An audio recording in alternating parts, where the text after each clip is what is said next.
Welcome once again to the Liberty Lounge podcast. I'm Johnny B, and out there in California is String Cheese himself. You thought I was hitting you first, didn't you? String Cheese himself. It's Anthony the Arm Scholar. What you doing inside your pocket there? I think you're looking for some string cheese. For the people that don't know, last week, right before we pressed record, Anthony was literally eating string cheese like a toddler. To my left is also the toddler, Jared of Guns and Gadgets. All right.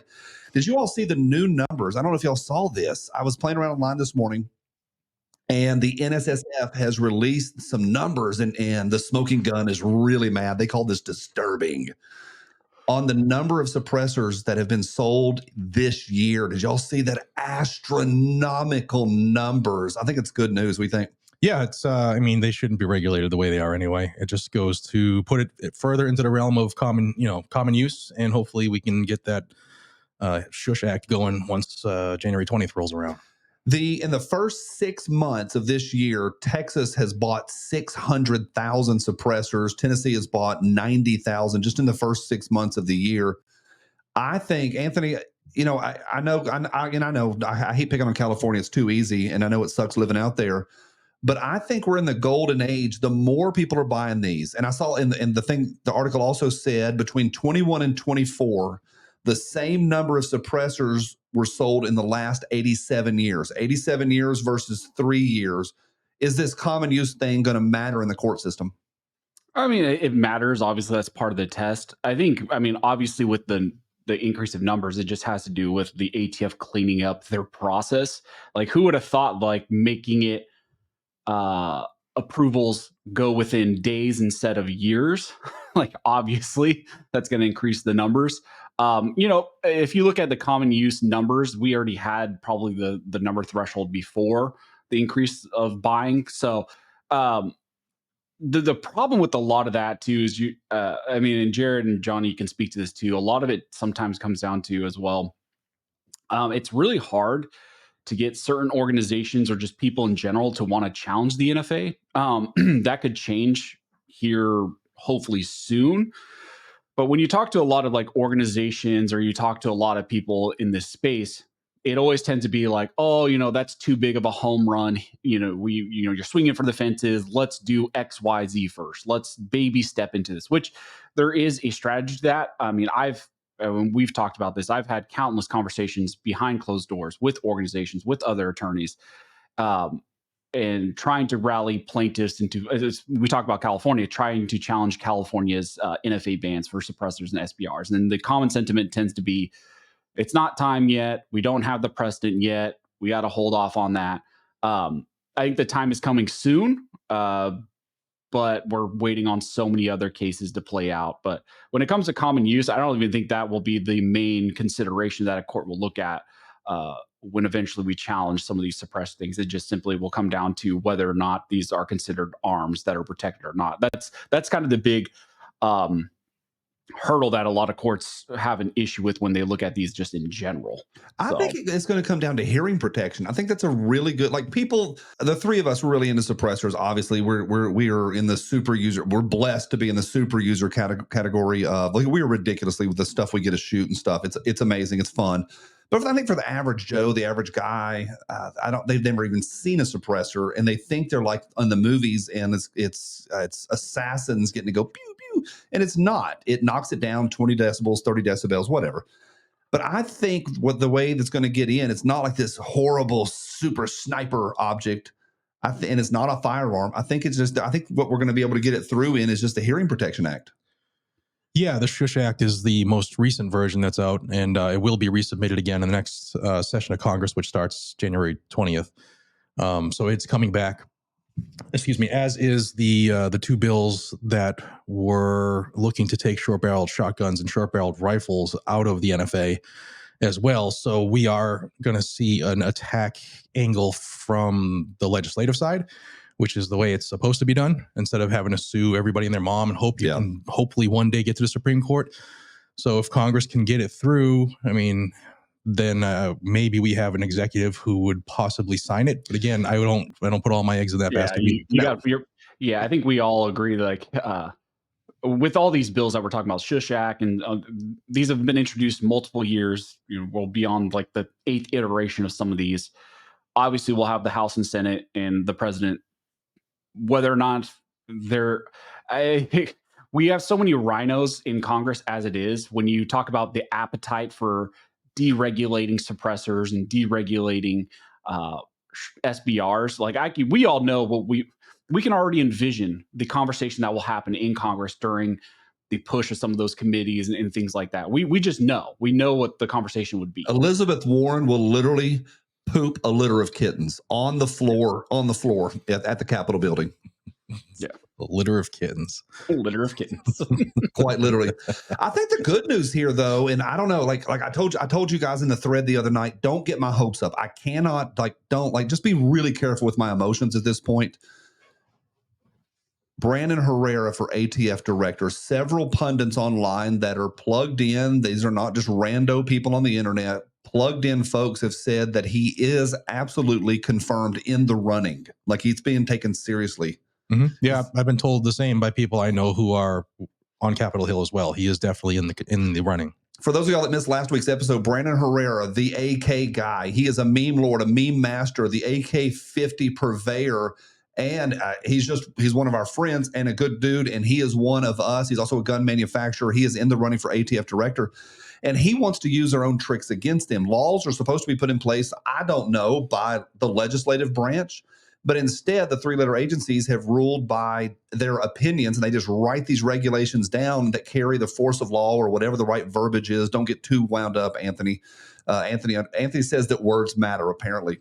But they carry the force of whatever. And Brandon's like, let's use that against them. And he's going to go in there and just get an eraser and just start marking crap out. I think if Brandon gets in, suppressors will be on the menu, boys. Yeah, absolutely. He'll do everything he can to change the way that they've been looking at their rules. I mean, that's an instant change the director can make.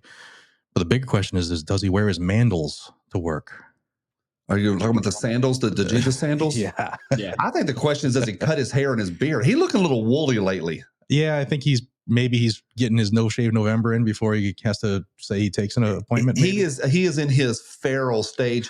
All right, here's my presupposition, Anthony, is that I think SBRs are, for people, because nobody on Capitol Hill, Thomas Massey's a gun guy. It gets really thin after that. Just because Lauren Boebert carries a Glock, I whatever. Like I don't think she's into the nuts and the bolts and the nuances.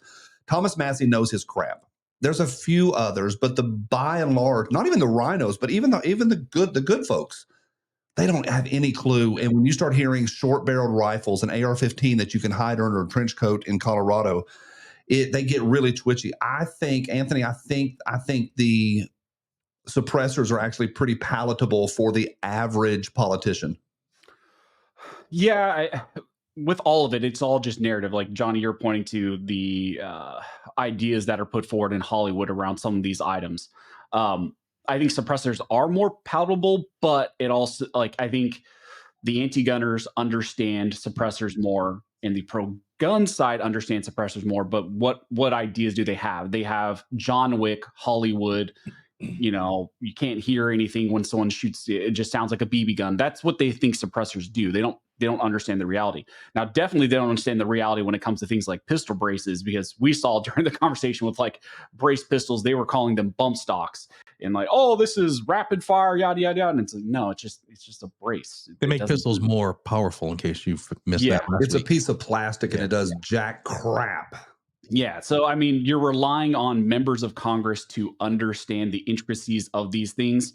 Even when it comes to suppressors, maybe it's a little bit more understandable, but what is that? Like, what do they really understand? They just understand the surface level as far as what Hollywood tells them. You would have to have as dumb as I think they are. In what way? I mean, they're very, very smart because they get to trick people year after year after year to keep being elected, knowing they're not going to do the job they were elected to do. But then they say things like Guam is going to tip over if we put too many Marines on it, and that an AR-15 is as heavy as 10 moving boxes. Well, moving boxes. Well, those are two people who are stupid, but one's no longer with us. But yeah, I think most of them are pretty on point because they're able to manipulate their voting base. And their insider trading is phenomenal. Yes, Nancy Pelosi leads the pack. Did y'all see Nancy Pelosi drunk on one of the pundit shows the other day, Good Morning America? I was on there the other day. She was drunk as a monkey, and them eyebrows were not painted in, so she was like eyebrowless and drunk, and it was horrific. It was so much fun. And she just announced she's going to be running again. She'll be 88 at the end of that term. I think it's fantastic. It's awesome. Yeah. It's fantastic. It's awesome. I'll tell you what's also fantastic is our friends out at Brownells. You were headed out there in a couple days. I am jealous. You're going tomorrow morning? Yep, 0900. 0900 headed to Brownells. They have everything, absolutely everything. Anthony, what's your favorite thing that Brownells carries? God, how do you pick? I always buy like triggers and stuff. I buy a lot of parts from them is usually what I do because California sucks and I can't buy full I firearms. think for me too. I've never bought a firearm from Brownells. Now that you say that, I didn't realize that till just now. I brought a lot of cumulative firearms. Yeah. I bought a lot of triggers from them. What about you, Jared? I haven't bought a full gun from them yet. I guess we'll have to change that because I like to support those who support us. But a lot of parts. A lot of parts. Yeah. Yeah. That's pretty cool. Big thank you to the folks out in Grinnell. Have fun out in Grinnell, Iowa. Say hey to the boys out there. Should be fun. Big thank you to the folks out in Grinnell, Iowa. All right. Was this as cool as I thought it was? Saturday night, Trump and the Avengers team walk out Madison Square Garden. They come out and it is so much fun. John Bones Jones goes and knocks his guy to the ground with his bare fist. It was awesome. He does the Trump dance, hands his belt to Trump. Trump's hanging out with rock stars. I said this yesterday on my channel. 20 years ago, if you would say, hey, the president's going to hang out with rock stars, I was like, I don't know. I would rather president be presidential. I'm over it. I think we need mojo at this point. Is it as cool as I think it is? Yeah, I think it brings in more folks to the center, or at least to find, we all have more that we get along with and agree with and that separates us. And I think you're starting to see people on the street being interviewed where they'll say yes. Like I watched one yesterday. It was one of the channels in New York City, and then did you vote for AOC? Yes. Well, who'd you vote for president? And then said Donald Trump. There was like 20 of them. Really? Yeah. So people are starting to realize that they've been lied to for so long, and they just want America back. And to see Donald Trump, who was supposed to be racist, bring in people from all types of walks of life, and to be a misogynist and have women in some of the top positions in his cabinet, he's just destroying everything that the left keeps saying about him. It's good to see. Anthony, is it as exciting as I think it is? Because I have been pumped all week long. I think him hanging out with Kid Rock, that elevator selfie that Donald Trump Jr. took that had Don Jr., had Don Trump, had Elon Musk, had my current crush, which is Tulsi Gabbard. It had all of them in there, and Kid Rock wearing a freaking fur coat. Anthony, is it as awesome as I think it is, or is this a bad omen? No, I thought it was cool. They've done this a few times. People who I guess maybe aren't super following all this stuff. Trump and Dana White have a really good relationship. And Rogan and all them. Primarily with Trump and Dana White, because back in the day when the UFC first I'm a huge UFC fan. Been following UFC for a really long time, since the beginning. But back in the day when they called it human cockfighting, and New York had essentially a ban on the UFC, and there was a lot of regulations on various states actually hosting the fights. Donald Trump offered a lot of his hotels and all that to Dana, and Dana is stuck by him all the way through. So Trump has shown up to a lot of UFC fights. The crowd always goes insane. I think this was really cool because, again, it was Madison Square Garden. You're in New York. The crowd went insane. And then you literally have, when they're coming out of the tunnel, it's almost, people are making the joke, but it is kind of like the Avengers. You had RFK, Elon Musk, Tulsi, I don't know, everybody, all of his kids. It was everybody was there. I think Bongino was there. It was just everybody. And so it's cool. The crowd went insane. Some of the photos have also been fun. Do you guys see the one of all of them eating McDonald's on the jet? Yeah, that was actually the next thing I was going to say. If anybody lives under a rock, you might have missed it, but they were flying on, I would assume Trump's plane, flying into wherever they flew into for the Madison Square Garden event. And they're sitting there having McDonald's. And if you hang out with Trump, you're going to eat McDonald's. And I think it's fantastic. But at the table was RFK Jr. And he's sitting there holding his McDonald's, and he looked so unhappy. And one of the best memes it said, when you have the new guy in the group take some drugs, just to prove he's not a cop. Yeah. When the new guy joins the gang and he's going to take the drugs. Now that you're in the gang. Yeah, it's so much fun. But I think it's cool just hanging out, eating cheeseburgers. I said this last week. I want to say it again. I think with the RFK thing, it's been amazing how they all loved him until he joined Trump, and now they all hate him and call him suspicious and calling him, all of the stuff. He's anti-science. And I love that we have a leader telling us to do better and get off those freaking GMOs and to get off that filth and the red dyes and the yellow dyes that we eat. And it's one of the first times we've ever had in recent days a leader telling us to do something to better ourselves. The Democratic Party, I've never shared this with y'all, but I think about this probably every day of my life. The Democratic Party is about nothing but the word yes. They hate the word no. I want to be a woman. Yes. I want to, cut off the genitals of my child. Yes. And then if you tell them no, they freak the F out. Christmas last year, they had that abomination in the White House that was a purposeful abomination. I'm kind of refreshed that these people are saying, hey, let's do better. Let's make things better. Let's make America healthy again, make America great again. Am I wrong? No, it's good to see, man. And I'm very optimistic. I usually am not. If you watch my channel, I'm not very optimistic about people. What have you ever been optimistic about? Bills that I know we're going to pass. And that hasn't been many. Never. Not in 2024. So no, you're a little optimistic and it feels weird. Yeah, it's uncharted territory for me to be optimistic about the leadership of this country. It's been a long, long time. Anthony, you optimistic? You think it's just a big show, and then we're going to get 6 months in and be like, frick, here we go again? No, I'm more optimistic definitely than I was prior to the election. I saw someone who was saying like Trump is taking kind of burn the boats approach, and I think there definitely is a lot of that. I've also seen, I'm sure you guys saw the picture too, and it was like RFK, Trump, Elon, Tulsi, and maybe it was someone else. And it was the four of them, and all four of these used to be Democrats, yeah. And they're pretty much going scorched earth against this establishment, tearing down the regulatory state, doing a lot of, what would be considered a lot of traditional conservative things as well. It's just very interesting. We're in an interesting time. I think some of the party politics are definitely changing. We know a lot of the demographic, the demographics for some of the parties have definitely changed. So it's going to be interesting to see how this plays out over the next 4 years. We're already, and Jared can probably speak better to this, a lot of the rhinos in Congress are already talking about pushing back against some of the Trump appointees, and it's shining a lot of light on who's with us technically on our side and who's not with us on our side. So we were talking about that before we press record. You think this Matt Gaetz thing is possibly a line in the sand about Matt Gaetz and this appointment and who's going against him? Yeah, Trump does everything calculated. 4D chess. Everything he does is calculated. He just doesn't, go all willy-nilly. He knew that he was going to get a lot of pushback from Matt Gaetz because Matt Gaetz have a lot of people that he was in Congress with that hate his face not just because of the Botox. The Botox was a lot, y'all. If y'all didn't see that, his Botox that when he was speaking, I think at the RNC, it's all swollen. Holy stroke! He used to just look like the guy from Zelensky's cars and car parts from Tommy Boy. He used to look like Dan Aykroyd. Now he's like Cruella de Vil and Dan Aykroyd. It's a consideration. Yeah, well, some people are into that, I guess. But he knew that he was going to get pushback.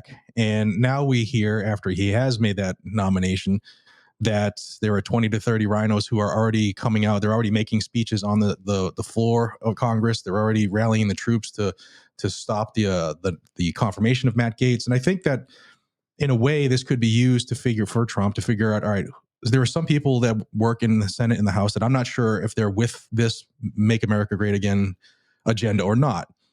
Throw somebody out there who is obviously volatile for a pick, and the people who come out like the rats jumping off the boat, I know those people aren't with me. And if Matt doesn't get in, well, then I'll point somebody like an Andrew Bailey who will more than likely get in. And now I know, thanks to Matt's nomination attempt, that these 15 people got to go in the midterms, and they'll work towards that. Because Elon, don't forget, with the America PAC, he said, we're not going to go dormant. We're going to keep working to try to primary people that are rhinos that need to be primaried. And I think that kind of plays into that. Remember during Obamacare, and I alluded to this last episode. Remember during Obamacare is in, it's established. The GOP had a tiny number, like minority. They couldn't do crap in Congress during that first term, and they kept putting out for vote and saying, hey, let's repeal. Like some of them voted like 30 times to repeal, and it's lame duck. They know it's not going to go through, but they do that just so they can go back to their house, go back to their district in South Carolina or here in Tennessee, and then bang the drum and say, give me money. I'm really doing something. Do you all think, as in the last 3 days, the news media, some of the congressmen, some of the senators have started this anti-Gaetz campaign? Do you think some of them are doing this just so they can bang the drum back home and say, wow, I stood up to tyranny? Yeah, I think the ones that are coming out are scared of a Matt Gaetz as the head of the Department of Justice, because there's a lot of people that have skeletons, and you've seen Matt Gaetz just throw it out there. He doesn't care. He's willing to burn bridges and just out people. So he resigned. You said he resigned like as soon as he got this nomination. So if he doesn't get confirmed, he's out of a job. So politics is a funny game. So the governor of Florida, Ron DeSantis, will have the opportunity to appoint somebody into Senator Mark Rubio's vacant position, assuming he's confirmed for whatever he was appointed, Secretary of State, I think it was. So not only would former Representative Gaetz no longer be in the House, but he would probably be first in line to be anointed as the senator, in finishing out Rubio's term until the next election. So there's always, it's a chess game, politics. Yeah. Anthony, how much of this is fundraising? How much of this is just getting up on a stump post and banging the drum, or are they actually scared? I think it's a little bit of everything. I think some of these guys are definitely scared of a Matt Gaetz, and I think I've seen some people also talking about how it is, again, just political gamemanship, where they're putting up a hard front against some of these appointees to maybe persuade the Trump administration to give them something they want if they side with Trump. So I think there's maybe a little bit of that with some of these individuals. I think the ones who are pretty vocal are the ones that are scared, because there's definitely going to be a quelling of those rhinos, and there's definitely like that line in the sand like Jared was talking about, and we're going to find out who's actually our friends for the next 4 years and who is just part of that establishment, same way that there's that establishment in the Democratic Party who just want to keep the federal government system just keep ticking so they can keep getting that Ukraine money and keep getting all that federal money and all that taxpayer money. So I think there's a little bit of that, and some people are afraid of what's really going to happen. Something he just alluded to, the quelling of rhinos. Yeah, actually, that's already happened. So before Mark Rubio was selected by Trump to be in the cabinet, Trump was pushing the caucus to say, listen, we need to, in order for us to avoid the slump that happened last time he was elected as president, we need these appointments to happen during the break. Instead of waiting for Congress to start again and then get the ball rolling, we need to have this done right away. So day one, we hit the ground running. And Mitch McConnell, who is going out as leader of the Senate, he told Donald Trump that it's off the table unless we get something we want. Mm-hmm. And rumor was that he wanted somebody who was more of a rhino-y-ish type of his person that he wants gay in the cabinet. And from what I'm told, Marco Rubio was specifically mentioned. And guess what? Marco Rubio was the next day appointed to that, or nominated to that position. And, now Trump is hearing, actually it was on Twitter, McConnell said there will be no appointments. And then immediately responding to that on Twitter, on X, was the new leader, Thune, who said there absolutely will be. So it's already starting. You can see the rhinos trying to, hoard all the power, everything they can do to try to control Trump as much as he can. Spend all the money. Yep. And the leadership that is supposedly in lockstep with him is saying, we're doing it, whether you like it or not. I'm excited about what's coming. I know it's not going to be roses. I think we're going to see, if you pay attention, because trade deals aren't as sexy as other stuff. But I think the kind of things that Trump's going to be able to do, the trade deals, and just like I saw the stuff out of Argentina yesterday that's talking about the amount of crap they send out versus what they bring into the country. I forget what it's called, the trade imbalance or whatever. It has gone 20-1 or something like that. They are making the money in Argentina. And we know that Javier Milei and Trump hung out just a couple days ago. And I think it's fantastic to see that, and him hanging out with somebody that cut the system like Elon cut Twitter. I love it. Ron Paul, Vivek. Do y'all think they're really going to be able to trim $2 trillion out of the entire budget? Elon said yesterday he wants to go from, I think, 490, 464 something government departments down to 99. Do you think it's possible? But the left's going to freaking go. People are losing their jobs. Yeah, is it possible? Yes. Will it happen to that drastic of a number? Probably not. But you can save that kind of money with getting rid of the Department of Education. I mean, the states had, this isn't something that's been longstanding. It was 1980. Jimmy Carter did it. Yeah, 1980. So, and at the time, the U.S. was number one in the world in the education and now all we're of 20 something. All of the testing silos, and now we're pretty close to last. So yes, send that And back our to the literacy rates, have gone down every year since the Department of Education. but the budget goes up and up. So send it back to the states. Keep that federal money in the system towards something else, or maybe pay down some debt. Ooh, look at that! And you can cut some of that Pentagon budget. How to make them pass a freaking audit, man? Yeah, they've never passed an audit. They failed seven audits. DOGE. 7 audits. Yeah. Yeah. I think there can be a lot of cleanup, even if you just talk about cleaning up every single department a little bit, how much money we're going to save. I mean, obviously, we all fantasize about slashing entire, 3-letter agencies. We would love that. ATF. But even just cleaning up some of those will save us a lot of money.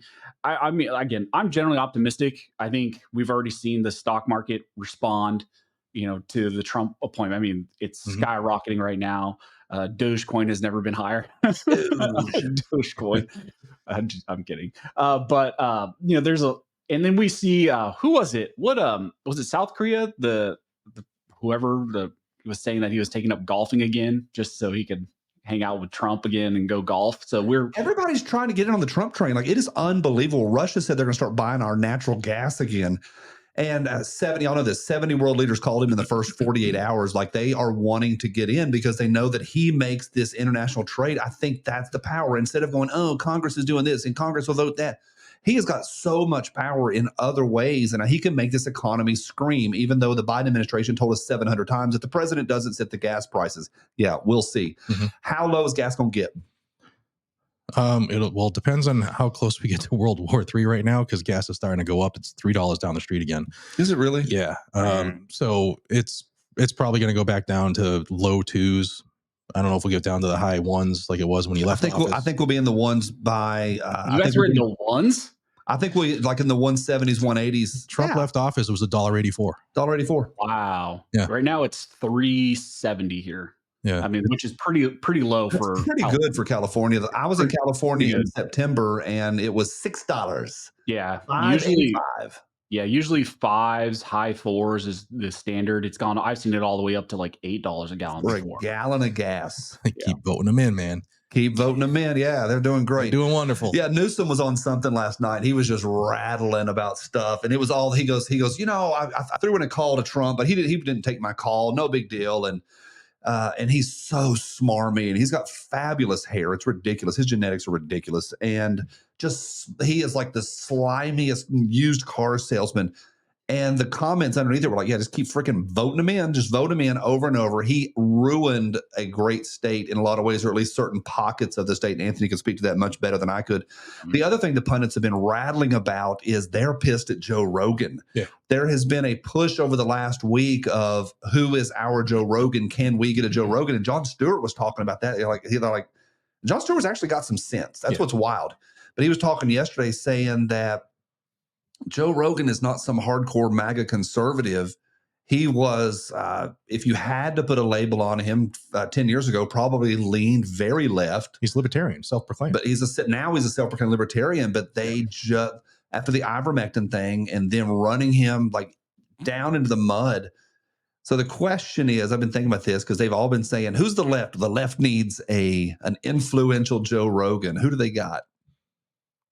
Dude, I don't know who they have because their talking faces are crumbling right now. Look at what's going on with Whoopi Goldberg. Look what's going on with Joy. She's on a sex strike.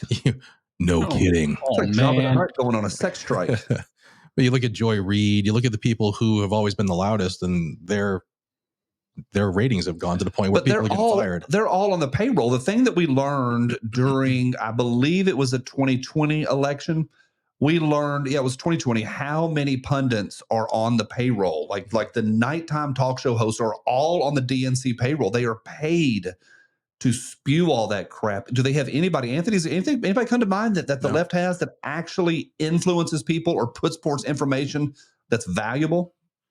No one like Joe Rogan. The problem with that whole narrative, and I think maybe it was John Stewart also, he was like, you had Joe Rogan. Like the left had Joe Rogan. If you wanted a Joe Rogan, you had him, but you pushed him.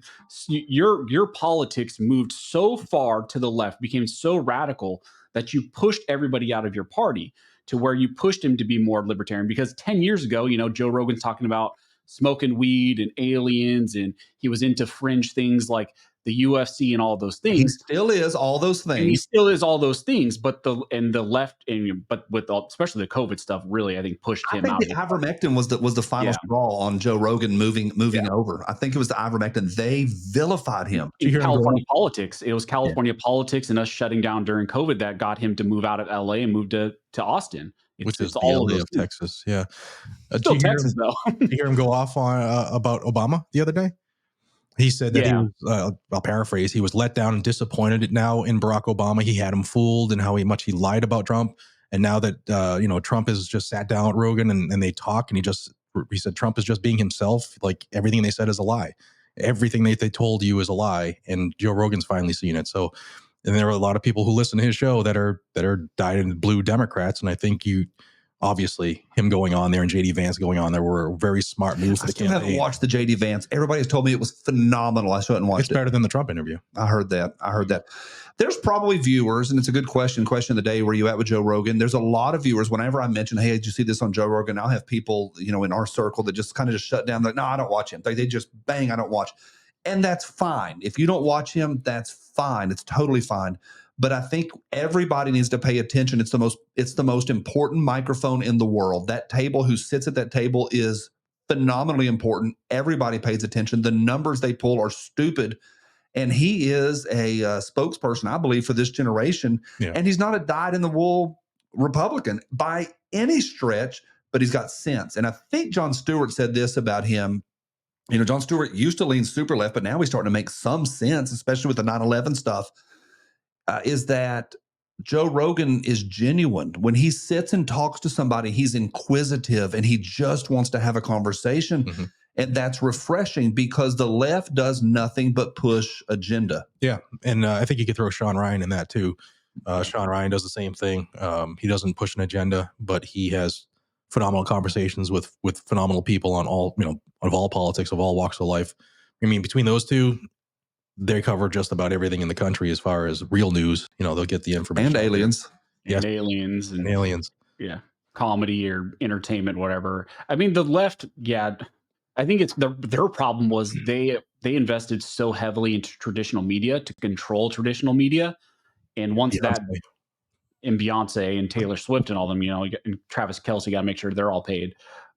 They just invested so heavily in those things that once that crumbled, and especially during the 2020 COVID pandemic and all that, once that veil was lifted and everybody saw what the traditional media really was, they bet on the wrong horse. And now they're scrambling for these alternative forms of media like the Joe Rogans and all that. And they've just had never invested in that.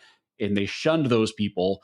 And now suddenly, I mean, maybe out of nowhere here within the next 4 years, we'll see some random plant, I'm going to say it, pop up where you just have this big advertising budget spent behind this person, and maybe a random person will blow up. Maybe something like that will happen. But I think the thing that they're forgetting is you can prop someone up, but if the audience doesn't want to listen to that person, it means absolutely dick. I mean, it means nothing. I mean, who are you going to get to be a left-leaning person who just talks about transgender rights all the time and woke ideology? I mean, who's going to listen to that? Millions of people are not going to listen to that. Yeah. I think you're going to see between now and the midterms in 2 years, you're going to see the Democrat Party regroup. They're going to change their platform. They've realized they went way too far left on some things. And to their failure, and they lost. And all those clips are coming out now of like Hillary Clinton just a few years ago when she was campaigning against Trump in 2016, saying, very much against cutting off the genitals of children and all that stuff. And that, you've seen Joe Biden saying that a man should not marry another man, and that wasn't that long ago. I'm telling you, the Democrat Party has freaking derailed into Satanism in the last 2016 was really the 08 to 16. That window right there is where some bad crap happened. And I think your point is they're going to have to regroup. They went too far. I really think they went too far. Yeah, and that's their first chances in 2 years. So they're going to do some hardcore reset in order to try to make it less red in the House and the Senate. It's going to be a good 2 years. I am hopeful. Hopefully. I am optimistic. I'm excited. I feel like America is back. Guys, we're a few days away from Thanksgiving. I want to know, to close this thing out, let's take it home. What was that, Anthony? It's excitement. That's fat boy excitement. Oh, fat boy excitement. I want to know two things. What's your favorite thing you're going to eat? And what are you thankful for this season? I'm going to go first. My son is getting ready to graduate. In 2 weeks, he's graduating college. And I cannot believe it. He's 22, getting a business degree. He's already started his master's degree, a little overlap program. Pretty thankful about that. Mom's gone, but Dad makes this pumpkin cake with cream cheese icing that is it's my mom's recipe, but Dad took it over like 10 years ago. It's phenomenal. It's so amazing. It's just heavy. It's just dense and moist. I'm so excited about that. Anthony, what are you thankful for? What are you going to eat? Obviously family. I'm thankful for family. I'm just going to shout out to my wife. She's amazing. She's carrying our child right now. She's putting up with so much crap just with that. And then me and the crazy life that we all live. She puts up with all that. So I'm super thankful for my wife. I'm the classic husband who doesn't listen and like, what are we having to do today? There's a lot of that. So she puts up with a lot of crap. And then food wise, I don't know about you guys. So I really like ham more than turkey, but my favorite thing during Thanksgiving is when you get all the amalgamation of things. You get the ham and the turkey and the mashed potatoes and you throw it all in like a little bun and you eat it like a sandwich. That's my favorite. Mouth is watering just thinking about it. Yeah, Thanksgiving leftovers are pretty freaking good. We're doing something like for the last 15 years. Every Thanksgiving with my family, we're always like, let's do something different next year. Let's just do something different. I can remember Mom when she was around, she would say, let's just do something different. And last year on Thanksgiving, my sister looked at me. She goes, why don't we do Soupsgiving next year? I was like, it's done. We're not. And so we're actually doing Soupsgiving. So I'm making chili. Dad's doing some other soup. We're all having crock pots and we're doing something totally different. Because I'll get plenty of turkey and all that dressing and all that stuff at other places. But with my sister and my dad, and then we're doing Soupsgiving just to mix it up a little bit. Jared, what are you thankful for? Well, I'm thankful that, God put my wife and my kids in my life, and, I've gotten more towards realizing that this year. And I'm grateful that I live where I live now, and can see that this country is not all burning. You like Tennessee? I love it here, man. What's the best? Freedom. Freedom. It's people don't understand it when you live behind enemy lines. But when you actually get up and do really whatever you want and the government doesn't tell you much, you can just do your thing. It's nice. Like we don't deal with the government here hardly at all. The amount of taxes I've saved is like a raise. It's awesome. The day that you called me, you were registering your car. You're like, okay, I'm going to buy a tag. How much is it? I said $28. Okay, but now what? $28. But what about registration and what about inspection? $28. But then what about the tax? $28. Like take yes for an answer. You could like you were in like stage of denial. Oh yeah, dude. That's great. Yeah, it's wonderful, man. And then food wise, we're lucky enough we found a Cajun chef who's going to be making some stuff for us, and we're bringing it to a friend's house for Thanksgiving. Oh. So we're having a deep fried turkey. I used to live in New Orleans, and it is phenomenal. If you've never had a deep fried turkey, don't do it in the house, but it's don't awesome. Do it on the deck either. You don't die. Definitely don't do it in your house. Anybody, do not do it inside your house. But people do it on the deck, and if you drop a frozen turkey into boiling oil, you get a party. Well, yeah, you shouldn't put a bird in oil, frozen, yeah, or wet. It's water and hot water. Oil. No. Room temperature. Follow the instruction, men. Yeah. Follow the instructions at one time. Yeah, you don't know better than people who have burnt their houses down. People have never deep fried anything, and they start with a 20-pound frozen bird. Yeah, man, it's deep fried turkey is where it's at. Where it's especially if they inject it, and So good. Yeah, the restaurant, shout out to the Bayou Boys? Bayou Boys in Johnson City. I've not had their deep fried turkey, but everything I've had from there has been phenomenal. I do think we also need to do a shout out to Anthony's outfit today. I think Jared and I need to step up our game. I don't know what is going on in California, but Anthony, the last 2 episodes has been looking fresh and fly. I don't know what's going on out there, Anthony, but keep it up. However you found us, we're glad you did. Get yourself subscribed, whether you're here on YouTube or over on Spotify. Get yourself subscribed on behalf of Anthony, the fly fresh string cheese arm scholar, and Jared, deep fried turkey. I'm Johnny B, and we'll see you soon.